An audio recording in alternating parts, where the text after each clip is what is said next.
Hello, എല്ലാവരും സുഖമായിട്ടിരിക്കണോ? ഞാനിപ്പോൾ ഒരു 2 വീക്സിന് മുകളിലായി വീഡിയോസ് അപ്ലോഡ് ചെയ്തിട്ട് വേറൊന്നുമല്ല, എൻ്റെ പല്ലിന് ചെറിയൊരു മെയിൻ്റനൻസ് വർക്ക് ഉണ്ടായിരുന്നു. അങ്ങനെ 2 പല്ലുകൾ റൂട്ട് കനാൽ ചെയ്ത് ക്രൗൺ ഇടുന്ന സമയത്ത് സ്കാൻ ചെയ്തപ്പോഴാണ് വിസ്ഡം ടൂത്ത് വിസിബിൾ അല്ലാതിരിക്കുന്നത് കണ്ടത്.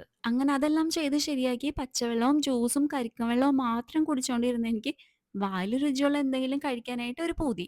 അതല്ലെങ്കിലും നമുക്ക് അങ്ങനെയല്ലേ, ചെറിയൊരു പനിയോ അല്ലെങ്കിൽ എന്തെങ്കിലും അസുഖം കഴിഞ്ഞിട്ട് റെസ്റ്റ് എടുത്ത് കഴിയുമ്പോൾ നമുക്ക് അത്രയും നാളും വലിയ ഇഷ്ടമൊന്നും അല്ലായിരിക്കും. പക്ഷെ എന്നാലും അതപ്പം കഴിക്കാൻ തോന്നും.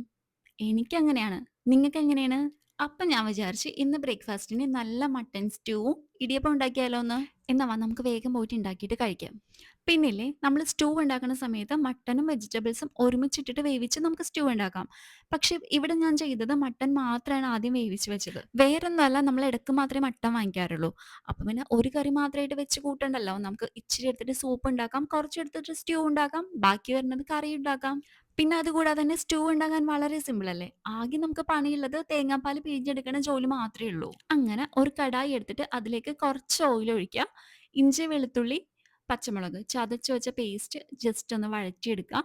എന്നിട്ട് വേവിച്ച് വെച്ച ക്യാരറ്റ് സവോള ഉരുളക്കിഴങ്ങ് ഇതും കൂടി ഇട്ട് കൊടുത്തിട്ട് നമ്മൾ പിഴിഞ്ഞ് വെച്ച രണ്ടാം പാല് ഒഴിച്ചു കൊടുക്കുക. പിന്നെ അതിലേക്ക് ആവശ്യമുള്ള കുരുമുളക് പൊടി ഉപ്പ് ടേസ്റ്റിനനുസരിച്ചിട്ട് എല്ലാം നോക്കിയിടുക. ആ, പിന്നൊരു കാര്യം, മട്ടൻ മറക്കല്ലേ. മട്ടൻ മറന്നാലും നമ്മുടെ എന്ത് മട്ടൻ സ്റ്റൂ. പിന്നെ പാല് കുറുകി ഏകദേശം ഒന്ന് റെഡിയായി വരുമ്പോഴത്തേക്കും നമ്മുടെ തലപ്പാല് അതൊന്ന് ഒഴിച്ചിട്ട് ചെറുതായിട്ടൊന്ന് ചൂടാക്കിയിട്ട് എടുക്കുക. നന്നായിട്ട് തിളയ്ക്കാനൊന്നും വെക്കണ്ട, ചൂടാക്കിയിട്ട് എടുക്കുക. പിന്നെ ലാസ്റ്റ് നമുക്ക് ഒരു ഭംഗിക്ക് വേണ്ടിയിട്ട് കുറച്ച് കിസ്മിസ് കാഷ്യൂ നെയ്യിൽ വറുത്തിടുക. കറി റെഡി. ഇനി നമുക്ക് ഇടിയപ്പം ഉണ്ടാക്കാനായിട്ട് വറുത്തെടുത്ത അരിപ്പൊടിയിലേക്ക് നല്ല ചൂടുള്ള വെള്ളവും ഉപ്പും വെളിച്ചെണ്ണയും ഒഴിച്ചിട്ട് നന്നായിട്ട് മിക്സ് ചെയ്തിട്ട് കുഴച്ചെടുക്കുക. എന്നിട്ട് സ്റ്റീമറിലേക്ക് ഇടിയപ്പത്തിന് പീച്ചിട്ട് വേവിച്ചെടുക്കുക. അങ്ങനെ നമ്മുടെ ഇടിയപ്പവും സ്റ്റൂവും റെഡി. കൂട്ടത്തില് നല്ല പാൽച്ചായ, ഏലക്ക ഇട്ട് തിളപ്പിച്ച നല്ല പാൽച്ചായയും. ആഹാ! അന്തസ്സ്.